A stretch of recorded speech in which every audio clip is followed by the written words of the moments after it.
Bom dia a todos, obrigado ao Viva pelo convite, pela oportunidade. Bom, eu vou tentar ser rápido aqui, breve aqui na fala, por conta do tempo.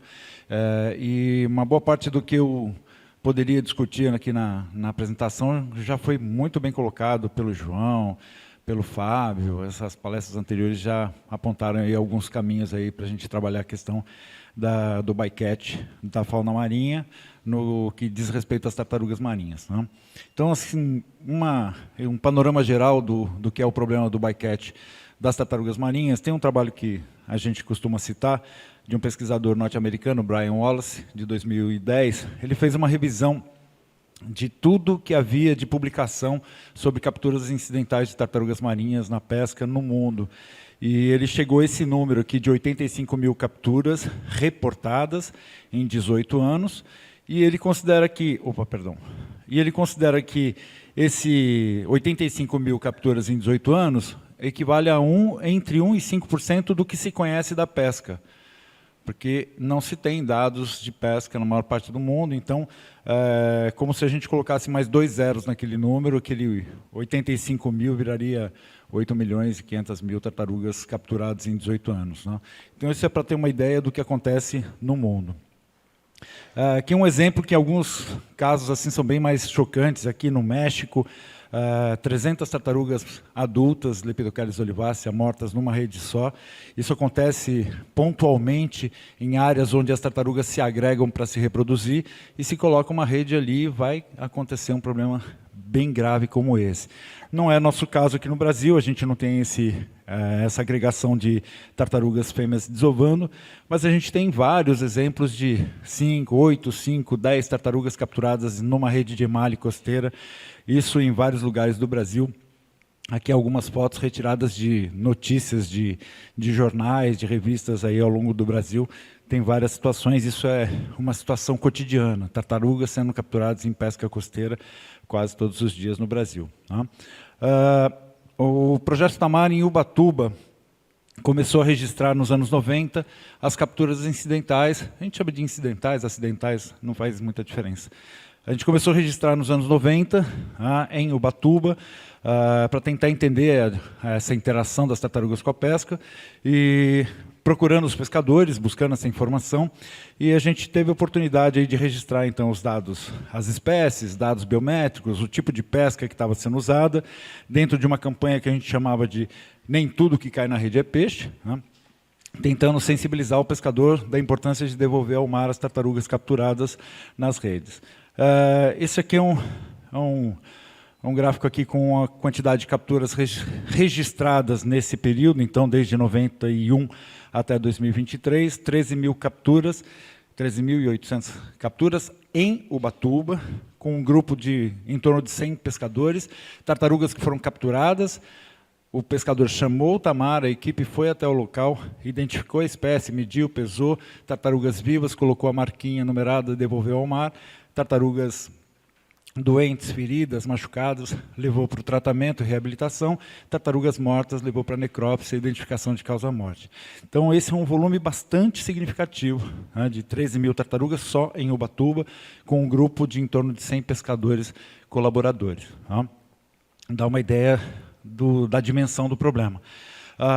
Em Ubatuba, 96% das tartarugas são da espécie tartaruga verde. É uma tartaruga costeira, herbívora, está na beira das pedras, se alimentando nos colchões rochosos. A gente tem outras 4 espécies lá, que são mais raras de serem encontradas, mas é principalmente a tartaruga verde. E, ao longo desse tempo, em 2001, a gente começou a se preocupar também em caracterizar os tipos de pescaria. A gente costuma tratar assim, a rede de emalhe, como se fosse uma coisa só. E a gente passou, em 2001, a adotar um conceito de pescaria. Rede de emalhe para sororoca e carapau, no inverno, em Ubatuba, com frota artesanal, pequeno motor, pequena escala. Ou seja, não é emalhe que vale para o Brasil todo, é o emalhe de Ubatuba. Isso precisa ser trabalhado localmente, cada tipo de pescaria, porque cada uma vai interagir de uma forma diferente, com espécies diferentes de tartarugas, com fases do ciclo de vida diferentes, espécies, fases do ciclo de vida, e vão demandar soluções diferentes. possíveis soluções diferentes. E aí o Tamar tentou traçar aí algumas prioridades ao longo do país.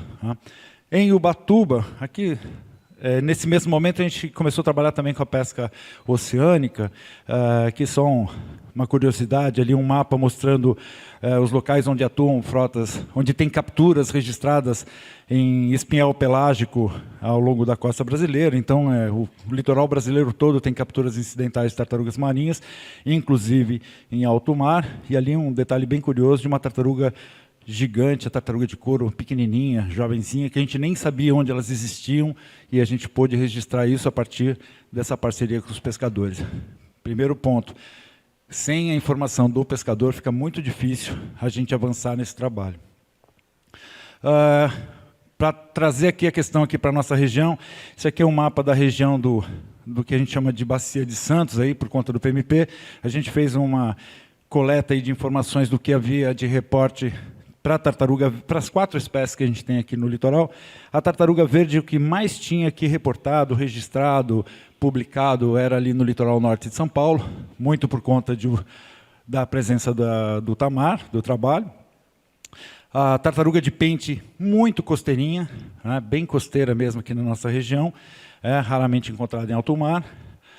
As tartarugas cabeçudas já estão numa faixa de profundidade bem maior do que as tartarugas verdes, então elas vão estar lá na faixa de 50 metros, 100 metros de profundidade, vão interagir com outros tipos de pescarias. Né?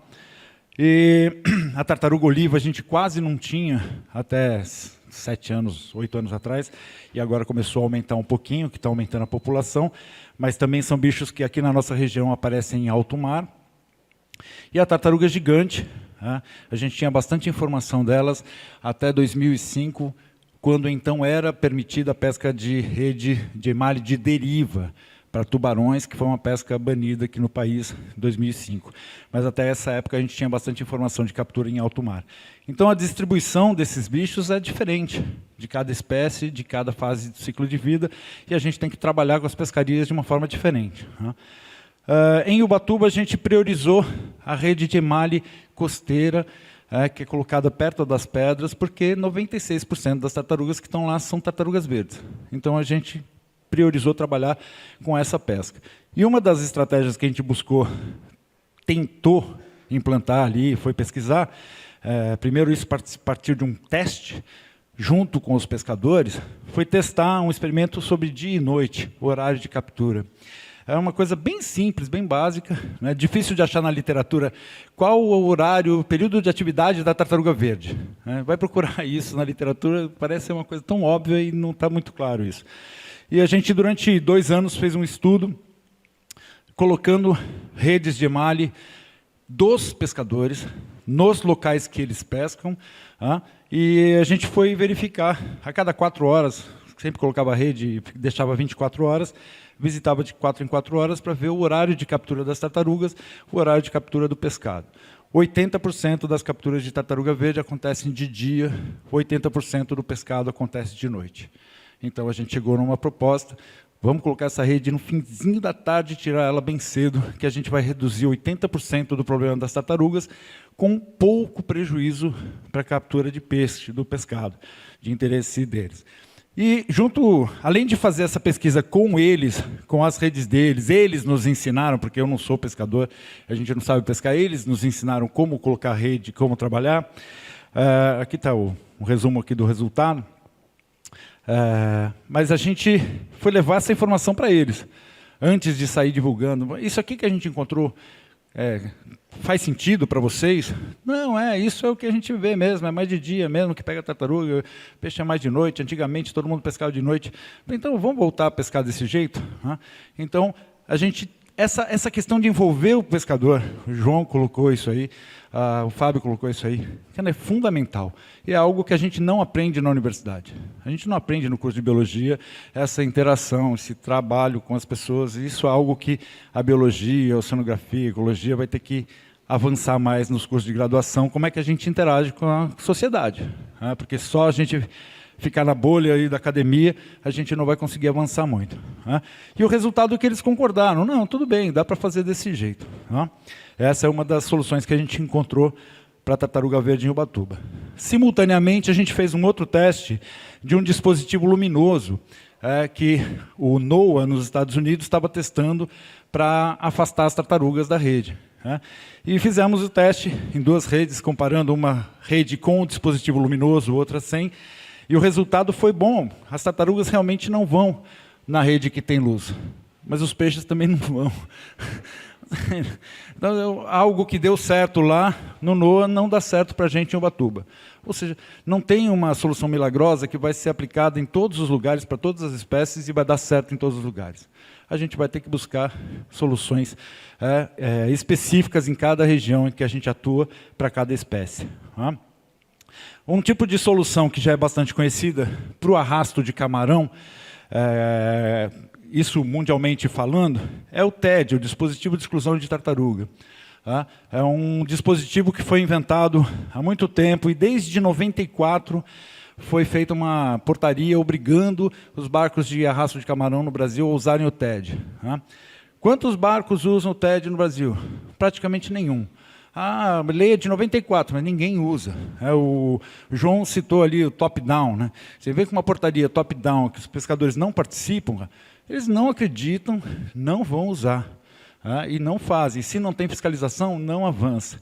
A gente conseguiu fazer aqui uns testes em 2019, a portaria é de 94. Só em 2019 a gente conseguiu fazer uns testes por conta de uma parceria com o Rebic. E aí a gente fez uns testes em Ubatuba. E Ubatuba já sabia que a gente não ia pegar tartarugas. E foi exatamente isso. Várias saídas para o mar ali com TED, sem TED, e não pegou tartaruga mesmo. Mas foi ótimo para alguns elasmobrânquios ameaçados de extinção, que o TED botou para fora da rede, e foi bom para outras espécies. Não deu certo para tartaruga em Ubatuba, mas lá em Sergipe é fundamental, porque o arrasto de camarão em Sergipe não é problema em Ubatuba, mas é um problema gigante em Sergipe, onde as fêmeas de tartarugas oliva desovam. Então, cada região, uma espécie diferente, numa fase do ciclo de vida diferente, uma pescaria diferente, uma solução diferente. Em alto mar, a gente trouxe para cá uma proposta de teste, de troca, de substituição de anzóis na pesca de espinhel oceânico, que convencionalmente usava o anzol no formato da letra J, e a gente trouxe o teste do anzol circular. Acho que muitos de vocês já viram isso, já sabem disso.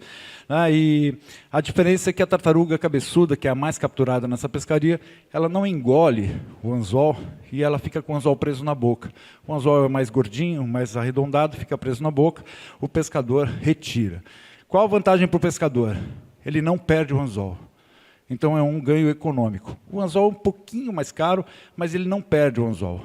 O anzol antigo, o J, ele engole. Foram quase 5 anos de testes com a frota, a gente levando o anzol, testando os 2 tipos de anzóis, os resultados para o pescado, o resultado para as tartarugas, e o resultado foi bom. E depois de 5 anos testando e trabalhando com os pescadores na frota, eles mesmos passaram a adotar isso como uma medida. Depois que já estava bem aceito, isso se transformou numa normativa interministerial que hoje obriga algumas frotas de pesca de atum a usarem esse anzol. Estou falando rapidinho aqui por causa do tempo. Mas essa solução não foi aplicada a todas as pescarias de espinhel oceânico. E a gente, nesse ano aqui, a gente teve a oportunidade de publicar um artigo junto com alguns coautores que estão aqui, a Rô está aqui, né, a Carla está aqui também. Foi um trabalho que a gente fez conjunto dentro do PMP, mas com uma coleção de anzóis que o Tamar já vinha fazendo há alguns anos, anzóis encontrados em tartarugas encalhadas nas praias. Então a gente recolheu os anzóis e começou a fazer uma coleção, e começou a classificar esses anzóis. E o que a gente percebeu nesse estudo é que esses anzóis de espinhel, a maioria dos encalhes na região do PMP acontecem em São Paulo, com um anzol no formato da letra J, e com um tipo de amarração do anzol que é muito típico de uma frota de pesca de dourado, que é uma frota que ficou de fora da portaria e não precisa usar o anzol circular. Então, o anzol circular resolveu uma parte do problema para a tartaruga cabeçuda, mas não resolveu a parte da pesca do dourado, que precisaria ter um outro teste também de um anzol adaptado para essa pescaria. Ou seja, a gente não consegue resolver todos os problemas com uma única medida, tem que fazer vários testes diferentes. Em relação aos cetáceos, os mamíferos todos que foram falados aqui, as tartarugas têm uma certa vantagem, né, de a gente estar não tão crítico assim para algumas espécies, né, a classificação. Mas o que a gente vem observando é que as populações estão aumentando, né, diferente dos mamíferos aí dos cetáceos, a gente está aumentando as populações das 5 espécies aqui no Brasil, né, inclusive a tartaruga verde deixou a lista de espécies ameaçadas em 2022. Então, a gente está vendo um aumento. Então, mesmo acontecendo o bycatch, as populações estão crescendo. Então, a gente tem que ver até onde isso é compatível, o bycatch e a mortalidade em relação a essa classificação que está mudando, e elas estão tendo um downgrade, né? Elas estão melhorando a situação em relação à ameaça de extinção. Essa foto aqui vocês não vão entender, mas é uma maquete que a gente tem lá no Tamar, em Ubatuba, que a gente colocou várias pescarias diferentes e a gente explica várias pescarias diferentes para o público. Fala assim, olha, essa pescaria interage com a tartaruga verde, esse aqui é o arrasto, interage com a cabeçuda, esse espinhel interage com a tartaruga de couro. E cada uma tem que ter um tipo de abordagem diferente, um tipo de medida mitigadora diferente, né? Então, basicamente é isso que eu tinha para falar para vocês. O último detalhe, né, grandes desafios. A gente tem um mosaico gigante, diversidade de pescarias diferentes, espécies-alvo diferente, bycatch diferente. A gente tem um monte de testes aí para serem feitos e tentar ver onde a gente avança, mas a gente precisa ter uma visão ecossistêmica, né, e uma priorização. Então, o Tamar ele optou por priorizar e ia trabalhar com aquelas pescarias que causam um impacto maior. Dentro de um universo enorme de pescarias, a gente tentou trabalhar com as prioritárias. Tá? E a gente tem que... Não adianta vestir um santo e desvestir o outro, né? Criar uma medida que resolve para a tartaruga e prejudica os elasmobrancos, por exemplo. Né? Que é algo que foi criticado com o anzol circular, que tem algumas espécies que têm um aumento de captura com o uso do anzol circular. Então, a gente resolve o lado da tartaruga e cria um problema maior para as outras espécies. Então, a gente tem que tomar esse cuidado. E a gente sempre vai esbarrar na aceitação da medida, né, na aplicação prática, que depende muito do envolvimento das comunidades, né, que é o setor produtivo, que se eles não participarem da construção conjunta, como o Fábio falou, se não participarem disso, dificilmente eles vão colocar isso em prática. Tá bom? Esse aí é o que eu tinha para falar. Muito obrigado.